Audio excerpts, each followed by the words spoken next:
यशस की धम्म दीक्षा।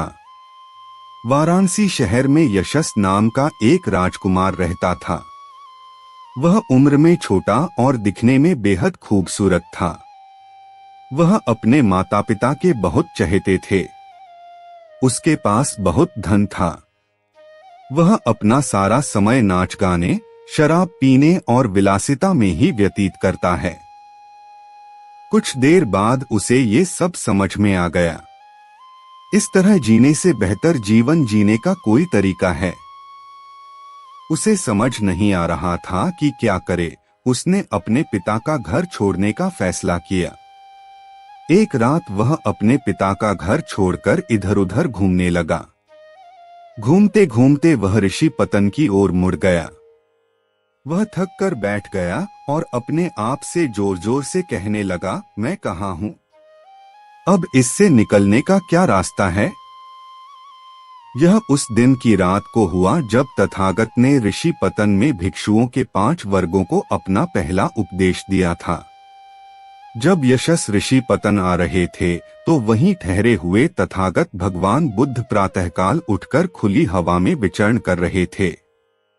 यशस ने उन प्रतिभाशाली युवाओं को देखा जो अपनी भावनाएं व्यक्त कर रहे थे। यशस की निराशा सुनकर भगवान ने कहा, कोई दुख या परेशानी नहीं है, आओ मैं तुम्हें रास्ता दिखाऊंगा। और भगवान ने उसे अपने धम्म का उपदेश दिया। और जब यशस ने वह उपदेश सुना तो वह बहुत प्रसन्न हुआ। फिर उसने अपने सुनहरे जूते उतारे और भगवान के पास बैठ गया और आदरपूर्वक उन्हें प्रणाम किया। यशस ने तथागत से अपने शिष्य के रूप में स्वीकार करने का अनुरोध किया। बाद में भगवान ने यशस को बुलाया और भिक्षु बनने के बारे में बताया। यशस ने इसे स्वीकार कर लिया। यशस के माता पिता बहुत दुखी हुए जब उन्हें पता चला कि उनका बेटा गायब हो गया है।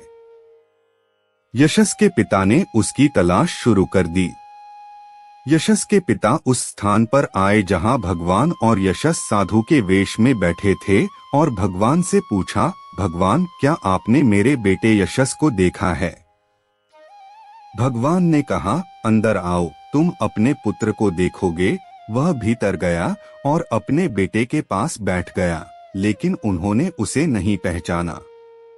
जब भगवान ने उसे बताया कि यशस उससे कैसे मिले थे और उनका प्रवचन सुनने के बाद वह कैसे भिक्षु बन गया, तो पिता ने बेटे को पहचान लिया और बहुत खुश हुआ कि उसके बेटे ने सही रास्ता अपनाया है।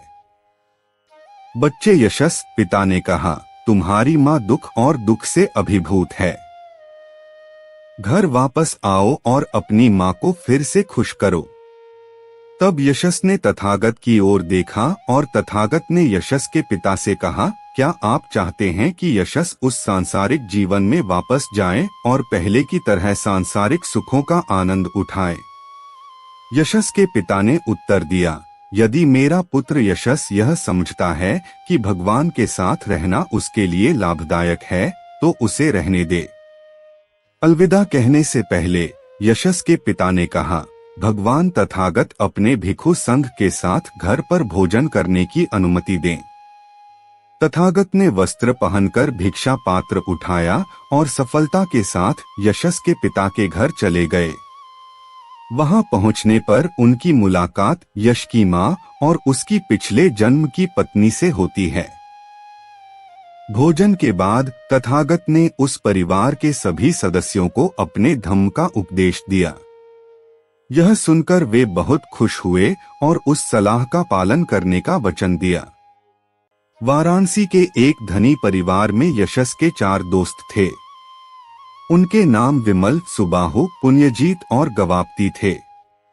जब उन्हें एहसास हुआ कि यशस ने बुद्ध और उनके धम्म की शरण ली है तो उन्हें लगा कि जो यशस के हित में था वह उनके अपने हित में भी था।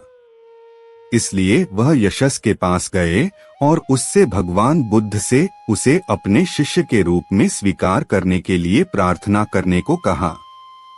यशस ने इसे स्वीकार कर लिया और भगवान बुद्ध के पास गए और कहा, तथागत कृपया मेरे इन 4 दोस्तों को अपना धम्मोपदेश दें।